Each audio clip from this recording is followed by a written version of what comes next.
It's been said that those who wander are not lost. They are the free souls who search for epic moments that fill their soul with purpose and pump their hearts with adrenaline. They journey across deserts, mountains, and rocks, to oceans and rivers, treading where few dare to land. But the reward is not only in the journey, but for every perfect landing, dialed flight, and glorious line. Be cautious of what you see.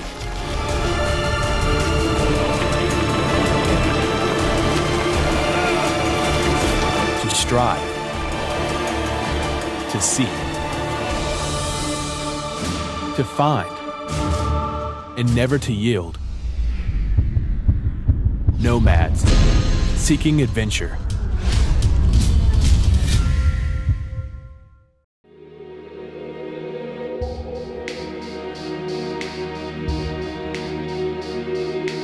So if anyone's wondering, New Zealand, a couple of little islands in the bottom of the South Pacific, just off the coast of Australia there, kind of right down the bottom. Here's Australia, here's New Zealand down here. Two little islands in the middle of a big ocean mass. 4 million people, 60 million sheep, we're quite proud of that. And yeah, it's off the beaten track, middle of kind of nowhere really, but definitely worth it. It's just stunning, beautiful scenery and crystal clear. It hasn't been too exploited yet. It's still kind of, you know, lush virgin rainforest, all that sort of thing, and really diverse. You know, you can go from sitting on a golden sandy beach and paddling a nice warm river in the North Island to being nice and cold and sitting amongst glaciers in the ruggedness of the South Island. New Zealand is just a paradise for outdoor pursuits.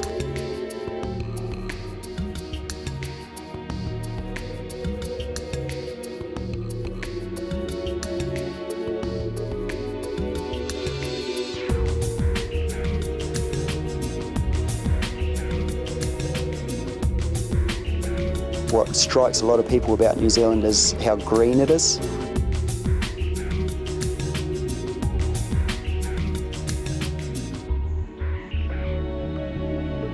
The whitewater is spectacular, and over the years the kayaking industry or the kayaking scene here has taken off. More and more people are coming, and it's really becoming, you know, quite the destination for whitewater paddling these days.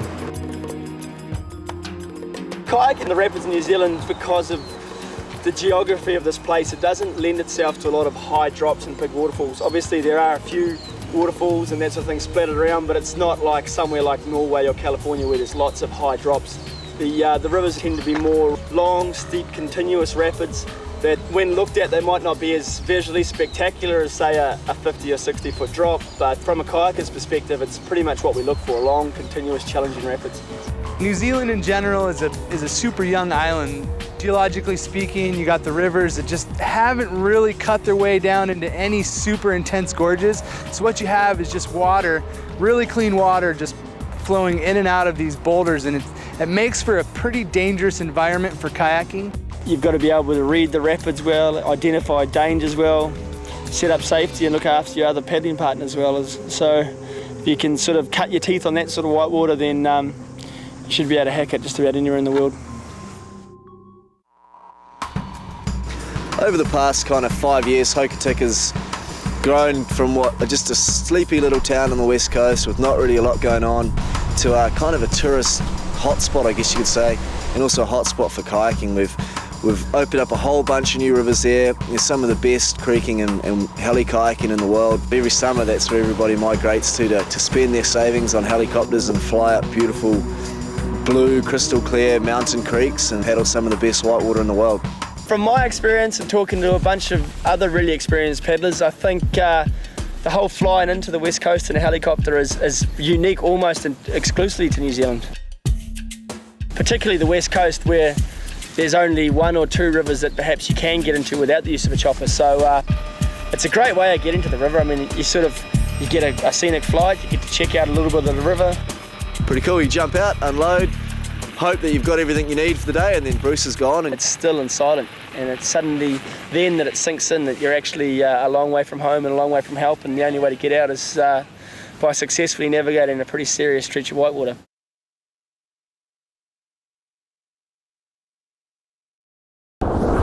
Nomads, seeking adventure.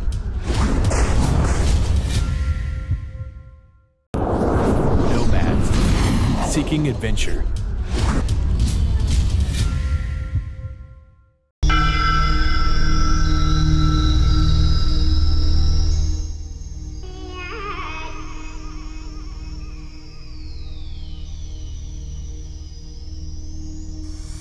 The Arahura River, it's quite sacred amongst the local Māori population because it's a rich source of greenstone or what they call punamu, which they use for their decorations and adornments, and it's also become pretty significant to the whitewater paddies because it's such a great source of whitewater. When other rivers are sometimes too low or too high, the Arahura is pretty much always a safe bet.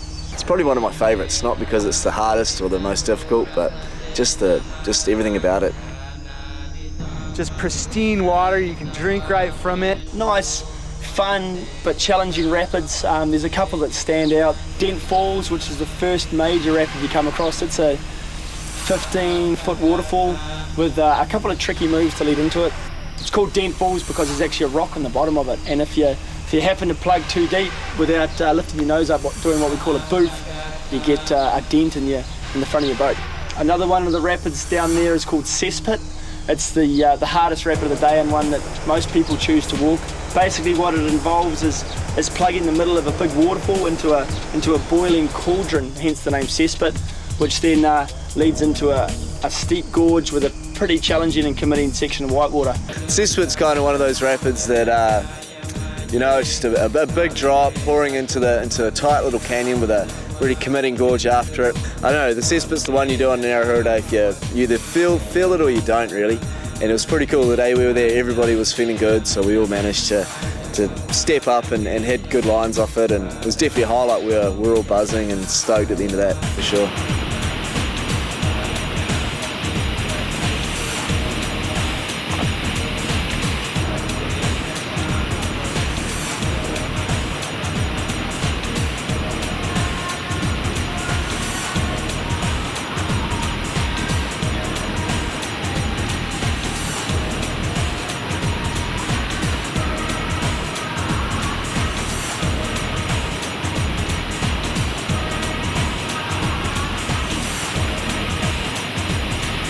I managed to break my paddle in the entry move and had a bit of a mad dash to catch the eddy before I went into the next gorge down.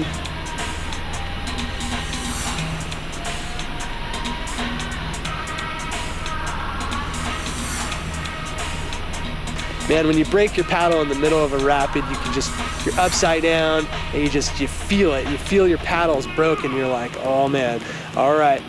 There's a couple things that you can do once your paddle's broken when you're underwater. You can either just ditch your paddle altogether and go for the hand roll, or you can just kind of use your hips and your leverage to paddle out with half a paddle.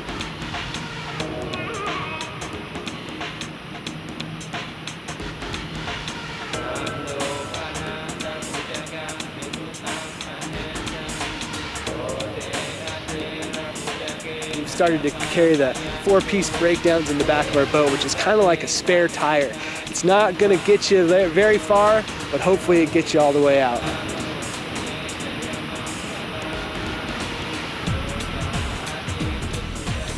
These rivers in New Zealand are dangerous.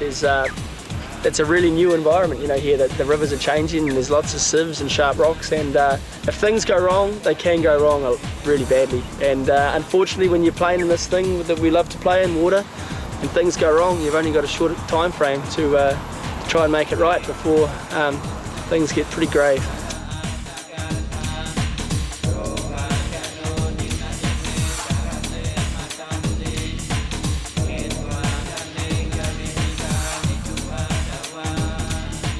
Yeah, it's unique and exciting, and something I feel very privileged to be able to do.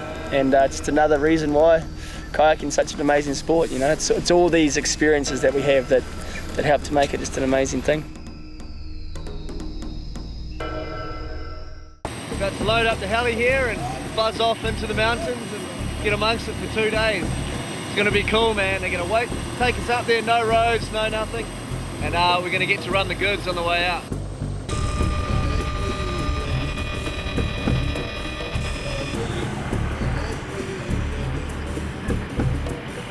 Well, we've just arrived here at Scone Hut. We're about 13 k's up the Perth River, and we're at the confluence between the Perth and the Scone The great thing about the Scone Creek is that it's very steep right in the last few hundred metres, so you don't have to walk very far up to get a lot of really good quality steep rapids. We took about half an hour or so to walk up the Scone Creek to a put-in point.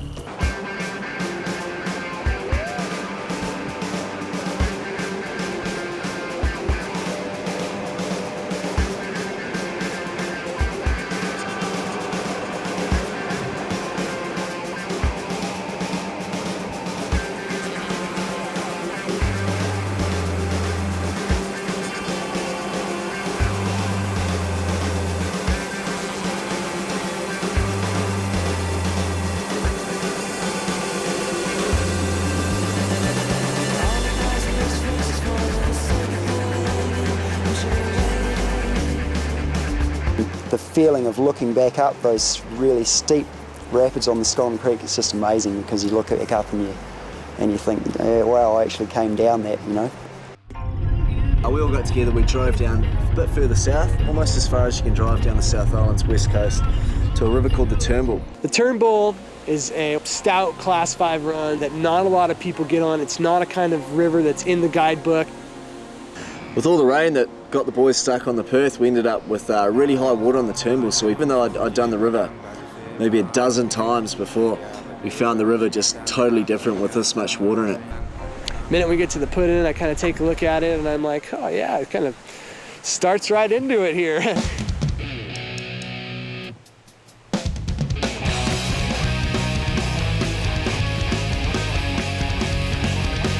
20 feet out of the eddy, and all of a sudden, blam, I'm just right in the middle of like Class 5 chaos.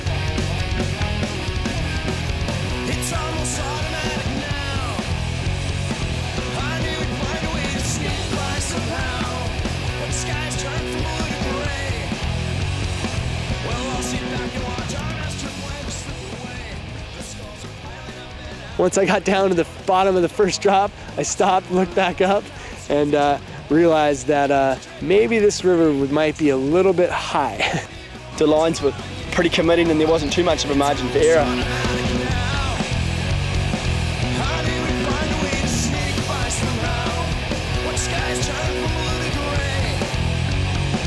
It was pretty terrifying, to be quite honest with you.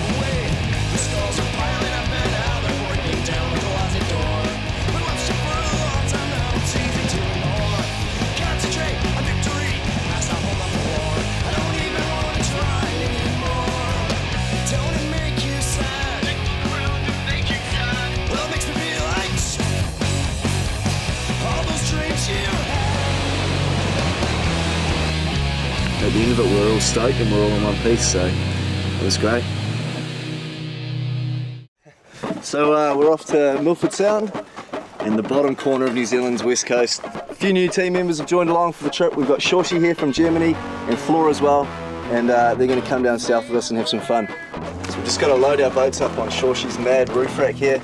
It's got an old Ford Falcon from about 1970 something that is painted up and decked out, and it's kind of a styly wagon really. We get to load about 10 kayaks on the roof and he'll haul all our gear down there for us, and then we'll get into it and go boating. Shoshi South, I would say, would have to be kayaking's craziest character. He's well known throughout the world for his party antics. I come here every year pretty much for like 2 to 4 months. The New Zealand rivers pretty much full on. It's really extreme and really, really dangerous, and it makes it more interesting. And yeah, it's perfect. New Zealand rivers are really full on and really good. My car is a bit of my own style. It's kind of an old traditional Kiwi car. It's around 30 years old and nobody really have it, but everyone love it. It's big, it's wide, you can sleep in it. Yeah, and you can have a lot of fun in it actually too. My car is like quite a history. I've been working every year on it. And last year we did the wreck. We can carry maximum 12 boats and gear for 6 people and food and everything. And it looks cool.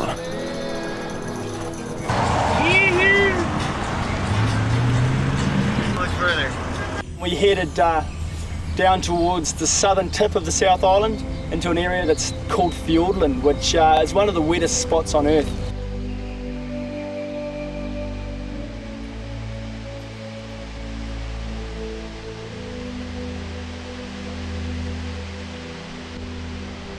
Milford Sound and the Hollywood area is really, really nice nature. It's one of the nicest places in New Zealand. We drove in just to find that the rain was coming down thick and fast. And as we just stood there watching it, we just watched the river go from, you know, running clean and coming up to just within an hour we had a cup of coffee and it was a big chocolate monster.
Finished up the day on the Hollyford and realized that we kind of got a good taste of the action down there and we were just ready to kind of head back for some more.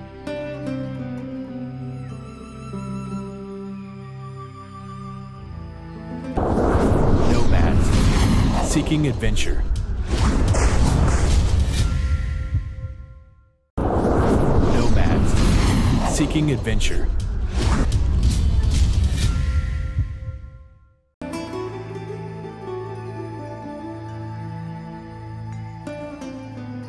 We were all, you know, really buzzed and really stoked at the end of that trip, and went back. We camped in a little campground there, right in the middle of the mountains. It was beautiful.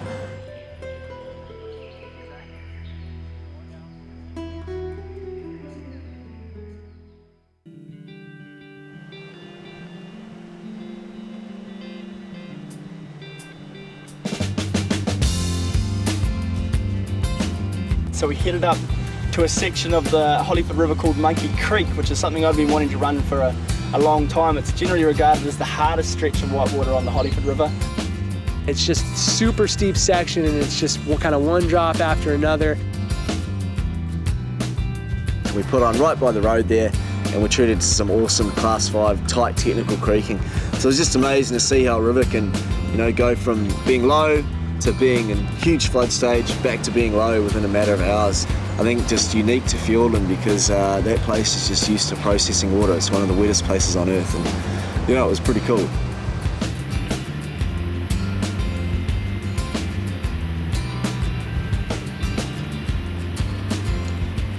And on the upper section, there's definitely a bunch of different rapids that we ran. It was pretty much continuous whitewater.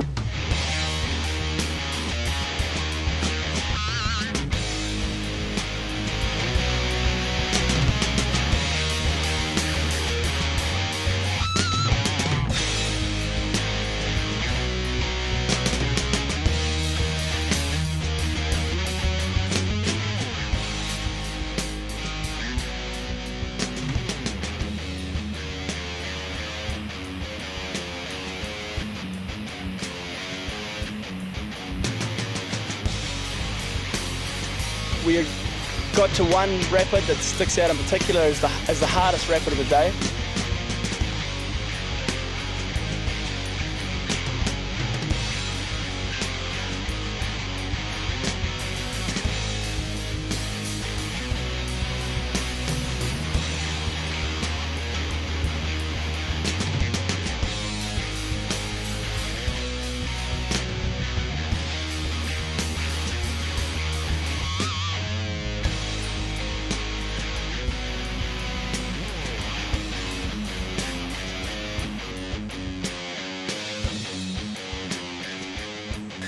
Finished up the day on the Hollyford and realized that we kind of got a good taste of the action down there, and we were just ready to kind of head back for some more. Pretty good. Yay!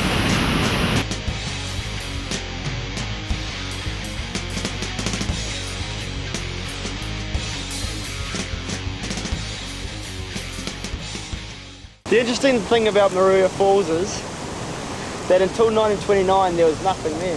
There was a big earthquake in 1929 that did a lot of damage in the north of the South Island, and over the last 75 years or so the river's just been slowly digging away at the bottom of the riverbed, and you've now got a 10 or 11 metre waterfall there. So it's another example of Mother Nature doing some strange things.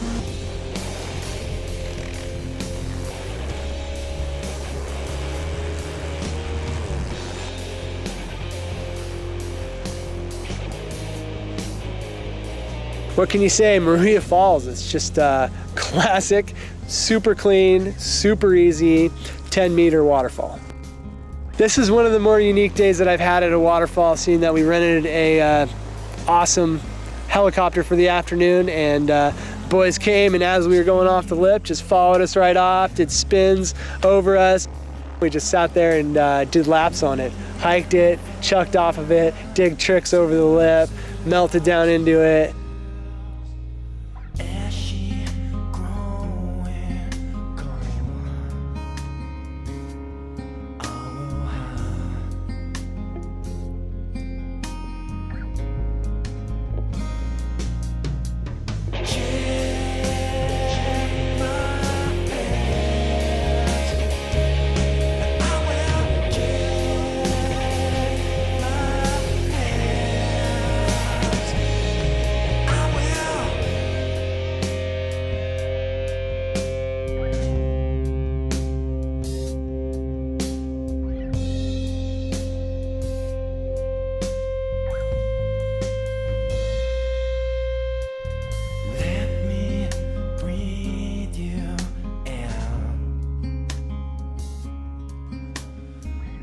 When you're running big waterfalls like this, you'll scout it out, maybe try and check the depth of the pool at the bottom so you don't hit the bottom. Pretty much try and plug her with a 45-degree angle going in and just blast out. And if you're feeling cocky, you can start maybe throwing some tricks off the end of the falls, what we call a freewheel, where you cartwheel off it, or any number of things, backwards, sideways, upside down.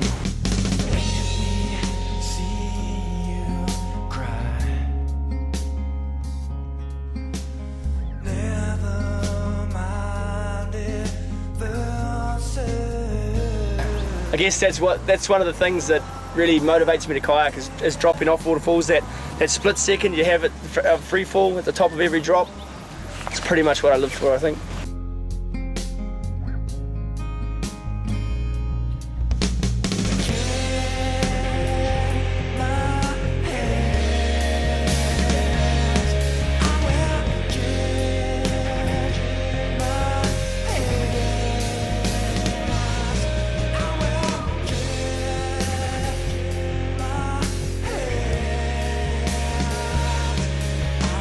It's interesting going off a waterfall when there's a helicopter hovering about 10 feet over your head, and the wind and the blades are right there, and it's blowing you here and there, and all of a sudden you're woo, off the waterfall again.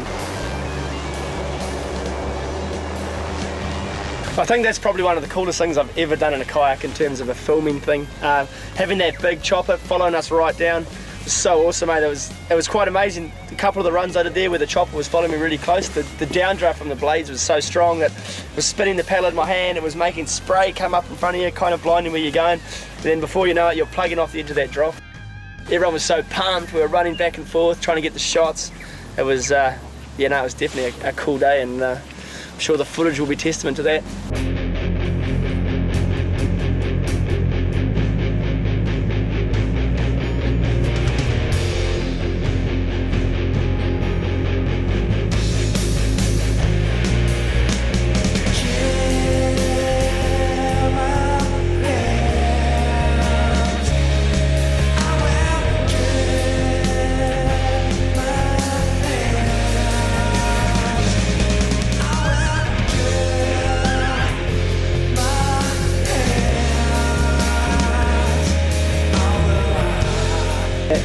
Just kind of all together, just kind of culmination of a super awesome trip in New Zealand. Just put it all together and ended with a sweet waterfall.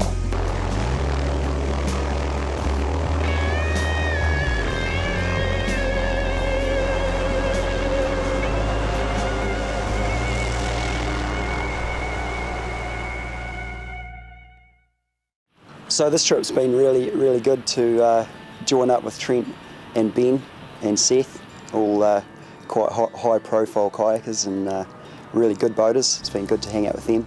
Everyone's got on well on the river, everyone's looked out for each other, watched each other's backs, and we've had a great time and had one of the more solid paddling units you could ask for. Kayak films have been made in New Zealand before, and people have shown up with these little cameras in their boats, and they've paddled down the river and they've caught some pretty good imagery, and you know, it's been great. But with these guys, they showed up with these high definition cameras, and that added a whole different aspect to the trip, because we couldn't just chuck them in a little pally case and get on the river and go paddling like we normally did. You know, it was a whole new logistical thing we had to organise.